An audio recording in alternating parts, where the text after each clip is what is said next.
prazer estar com vocês três aqui dividindo o palco. Obrigado pelas apresentações, achei muito ricas e acho que a gente teve oportunidade de ver perspectivas bem diferentes, né? Então, gigante da alimentação, gigante de saúde, uma empresa global do setor financeiro, muito grande no mundo, trazendo um ar aí de mobilidade internacional também. E vocês me corrigem se eu estiver errado, né? Mas do que eu pude perceber, eu vi também uma diferença de estratégia.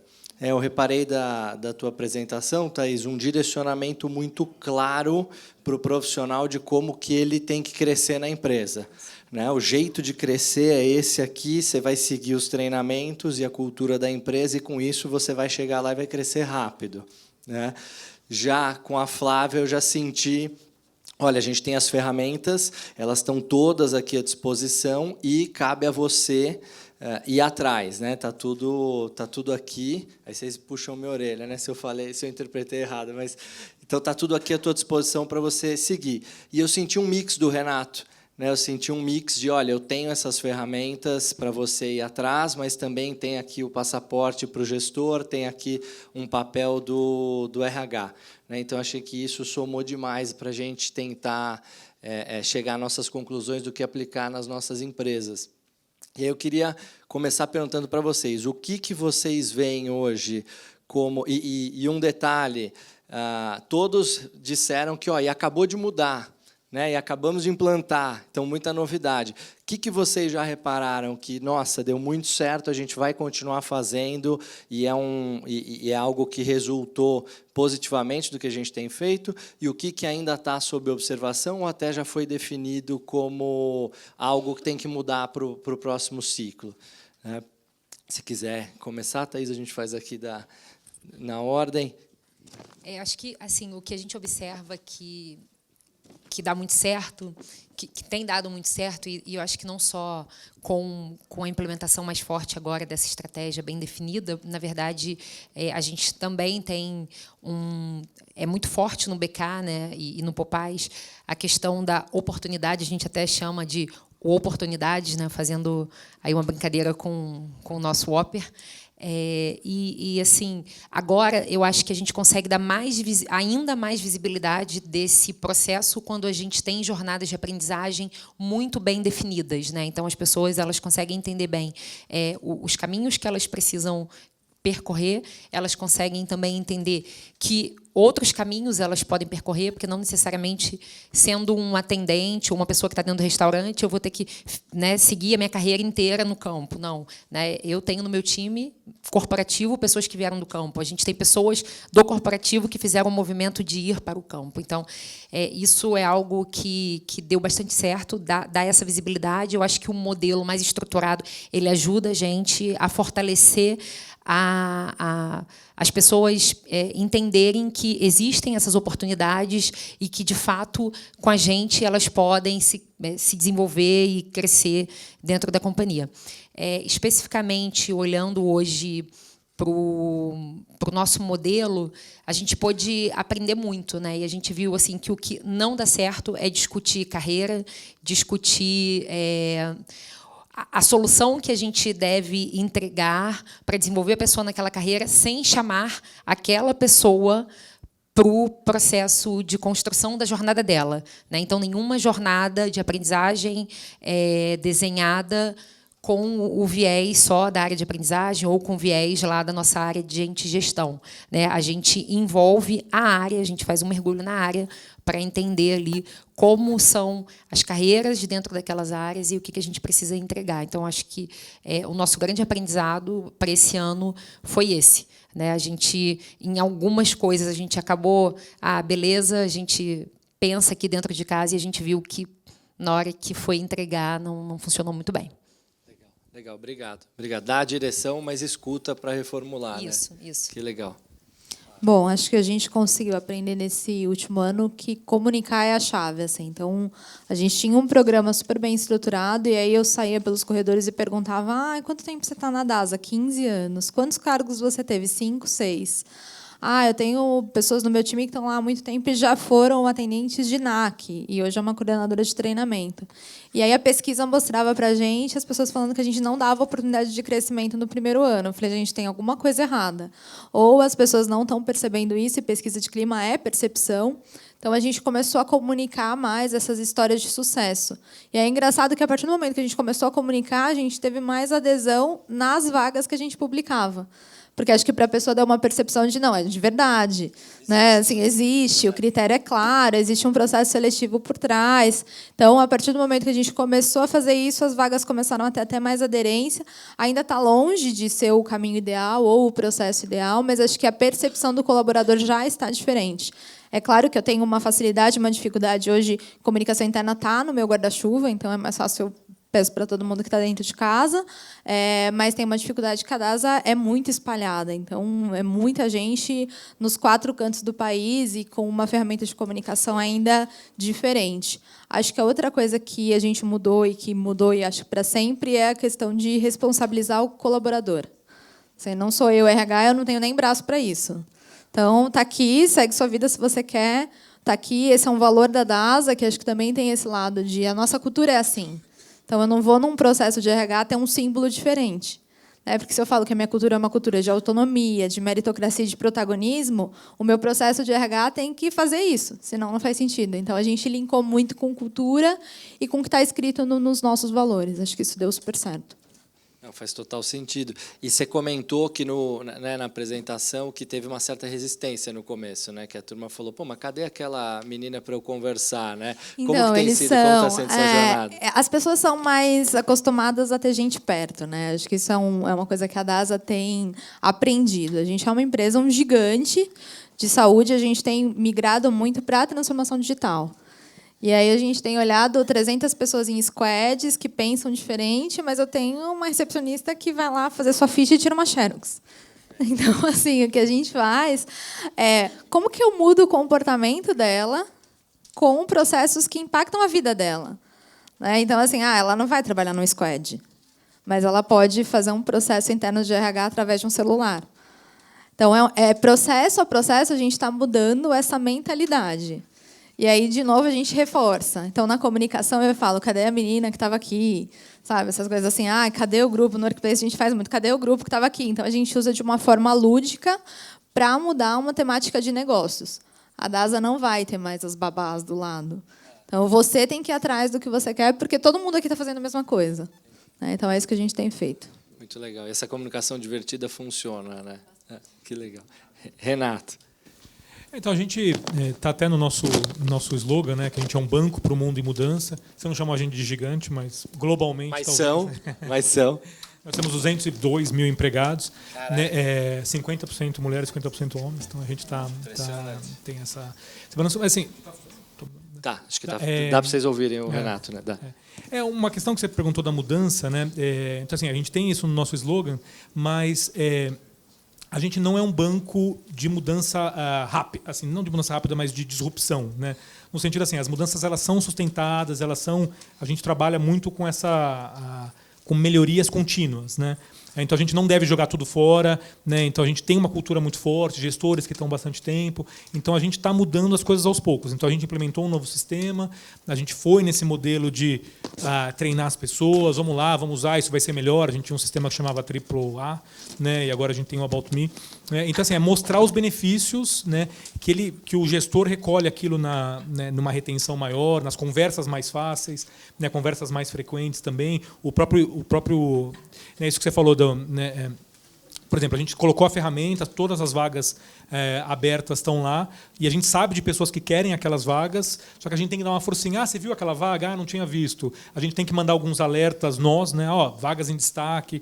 Então, a gente ainda está num processo de mudança, building blocks, né? Mudança contínua. Então, a gente está treinando muitos gestores. Acho que isso é uma coisa que a gente vai investir bastante ainda nesse ano e no próximo ano, mas é investir nessas pequenas mudanças culturais de forma mais leve, né? Para não parecer, o banco mudou, onde é que eu me encaixo aqui? Né? Então, a gente está a gente está com esse processo um pouco mais gradual de mudança. E a recepção tem sido super positiva. Assim, a gente esperava que pessoas de 20, esse ano a gente tem as entregas de placa, né? Então, algumas pessoas vão receber de 25 anos, 20 anos, né? E são, de fato, os nossos maiores apoiadores, em alguns casos, né? Os gestores com mais tempo de casa, porque eles se sentem apoiados e sentem que tem luz no fim do túnel, né? Para a gestão de carreira, essas novas gerações chegando, porque tem um desespero também acontecendo, né? Você comentou do sistema, né, o About Me. Chegou uma pergunta aqui da audiência para vocês, que qual sistema que vocês usam na gestão de metas e avaliação de desempenho? Então, se vocês puderem comentar, acho que é uma informação valiosa aí para o pessoal. Bom, o DASA usa SuccessFactors hoje, tanto para metas, quanto para avaliação de desempenho, quanto portal pessoas. Então, é tudo em um sistema integrado. A gente usa o Mereu, mas a gente também já está começando a gente tem um projeto lá com o pessoal da SAP também. Mas hoje, metas e toda essa parte de ciclo de avaliação de gente é feito, e competências no Mereu, o sistema que a gente usa.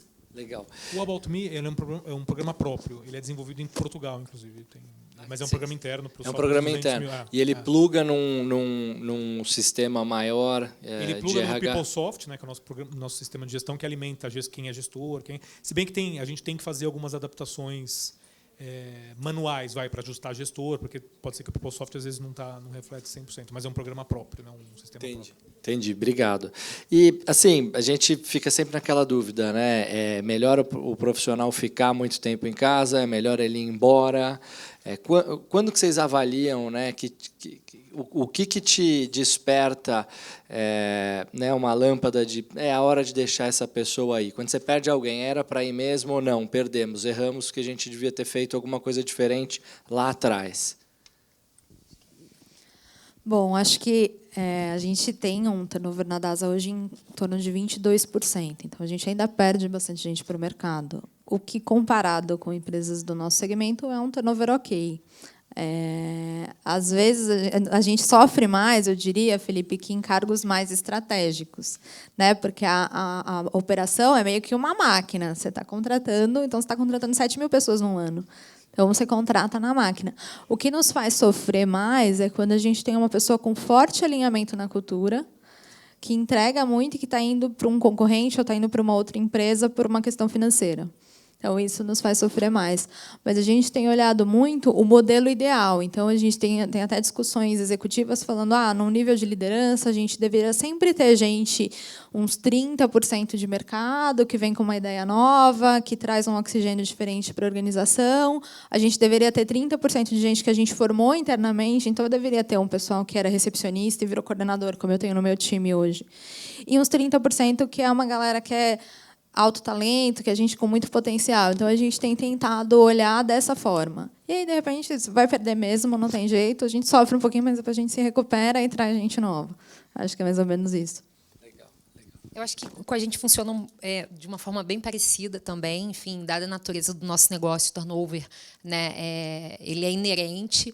Quando a gente se compara aos nossos principais concorrentes, eu acho que hoje nosso percentual de turnover ele é menor, até por conta dessa progressão na carreira, né? A gente tem hoje gerentes regionais que vieram da base, né, que eram atendentes. Então, as pessoas elas percebem que existe, sim, essa oportunidade. Mas a gente também, né, valoriza demais a coisa da oportunidade interna, mas hoje também sentimos a necessidade de trazer gente de fora também, com um olhar diferente do nosso, que desafie o nosso status quo, né? Pessoas que comprem, sim, a nossa cultura, mas que também possam nos levar adiante, né? Então, gente com sangue novo. Mas hoje ainda, grande parte das nossas oportunidades elas são preenchidas internamente, tanto no restaurante quanto, e aí eu estou falando, né, de funções mais de liderança no restaurante, quanto no corporativo.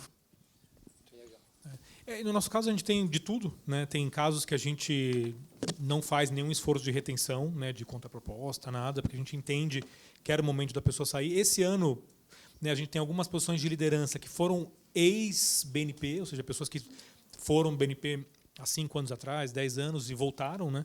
Então isso é interessante também. A gente acho que nunca teve um retorno tão grande. A gente está tendo, porque as pessoas de fato voltaram, tiveram experiências, ou foram morar fora, ou foram para outro banco e voltaram, né? Então a gente tem um pouco de tudo. A gente não retém pelas razões erradas. Então, assim, se tem um drive claro de remuneração, nós não somos esse banco. Então vá, seja feliz, se voltar daqui a um tempo, ok, mas a gente não retém pelas coisas erradas. E como a gente não tem tanto volume assim de saídas, a gente consegue olhar caso a caso. Então, alguns casos é uma questão de gestão, uma questão de mudar a pessoa de área. A gente tenta fazer um esforço de retenção, né? Mas a gente não segura pelas razões erradas. Assim, se a pessoa está infeliz, porque às vezes a gente fez um trabalho, né, com o nosso comitê executivo, ele mostrou um estudo para a gente que fala a questão do engajamento, X pessoas estão engajadas, ou quantas não estão, né, tão engajadas, e tinha uma estatística que é alguma coisa assim, em torno de 12% não só são desengajadas, mas elas desengajam as colegas, né? Então a gente está muito um pouco nessa linha, assim, ó, esse é um tipo de pessoa, deixa aí, ou seja, a gente devia ter mandado embora antes, não mandamos, é o momento agora a gente também não insistir. Então a gente tem olhado isso de uma forma muito mais direta. Não, achei incrível a maneira como vocês identificam, porque quem aqui nunca teve, né, uma pessoa que desengaja os outros no time e que mal que faz, quantas noites sem dormir, né, que como gestora acaba ficando. Você conseguir identificar é ouro, né? Eu queria mudar um pouco a ótica. Recentemente, eu li um livro que é do Joseph Tepperman, é um headhunter aqui do mercado, que chama Anticarreira.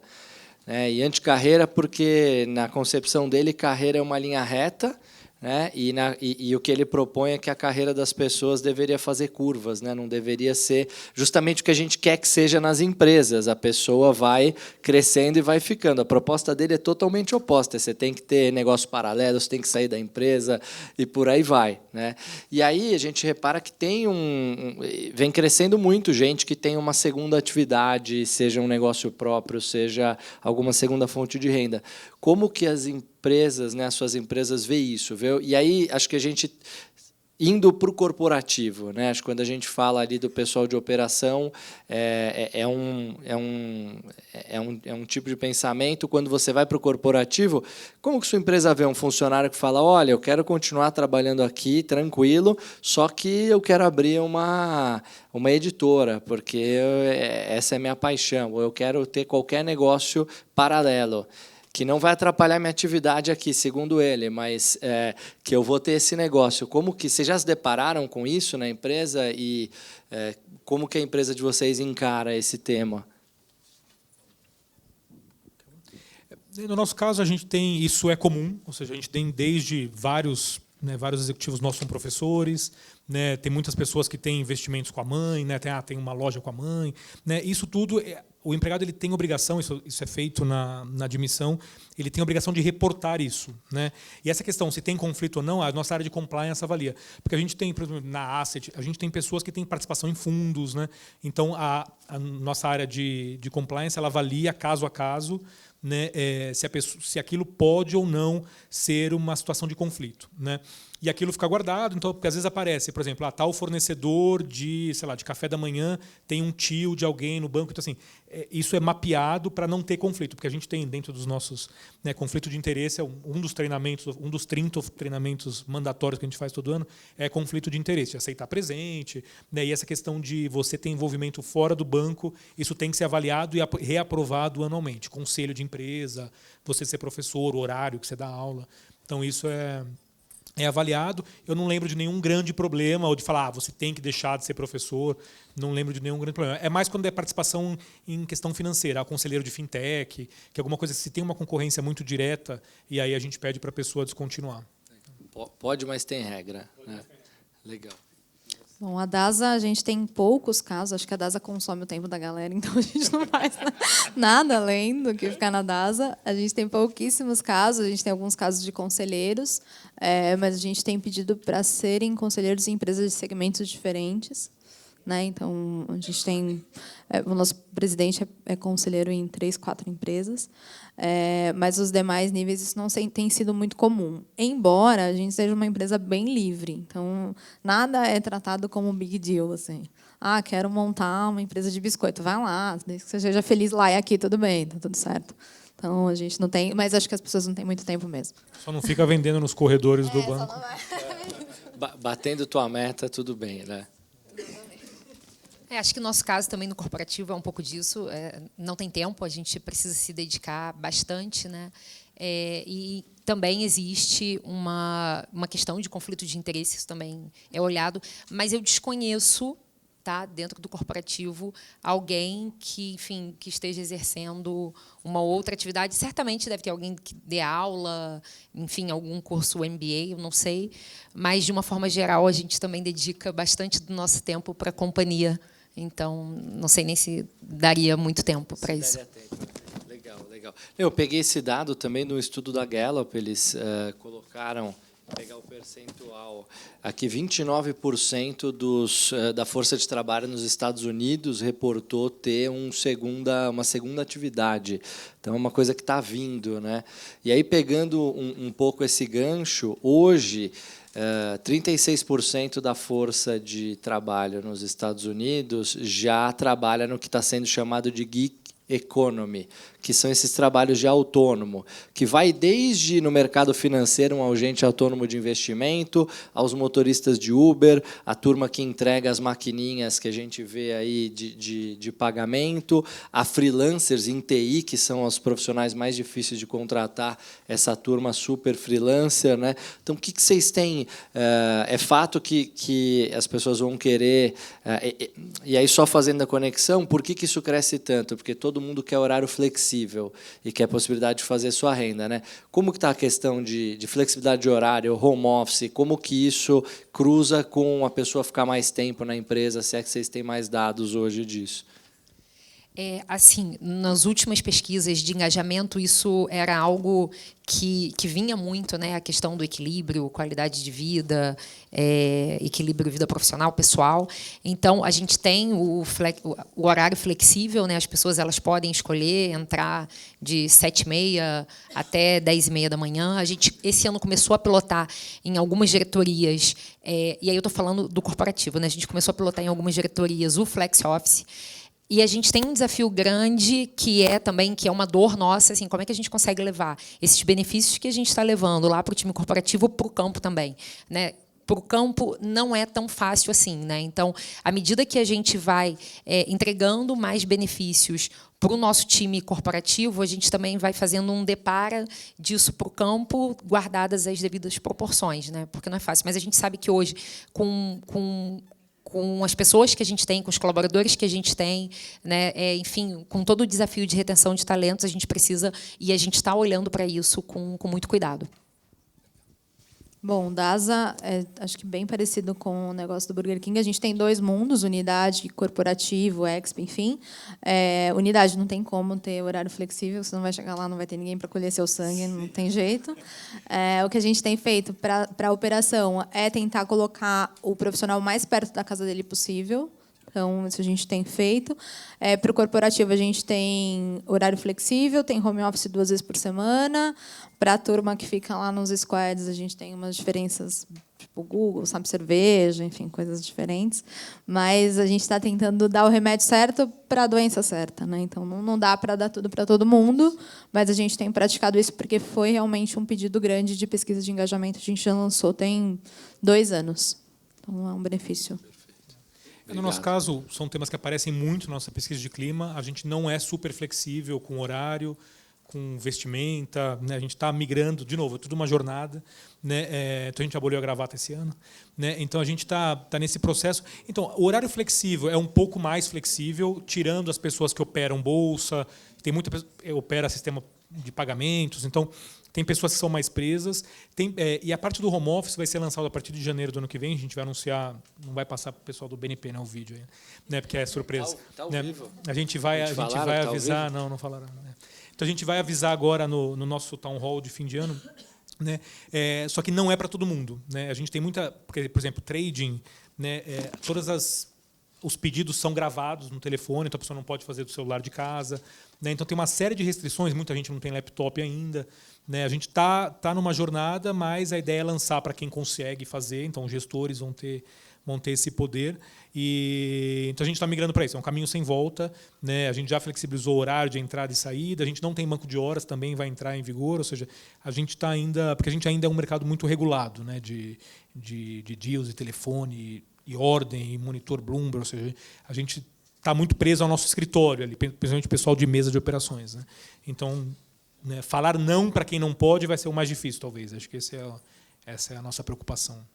Legal. Mas justificável, né? Pela natureza do negócio, quando não pode. Isso. Legal. Bom, acabou nosso tempo. Obrigado, Thaís. Obrigado, Flávia. E obrigado, Renato. Prazer estar aqui com vocês. Salva de palmas para eles, pessoal.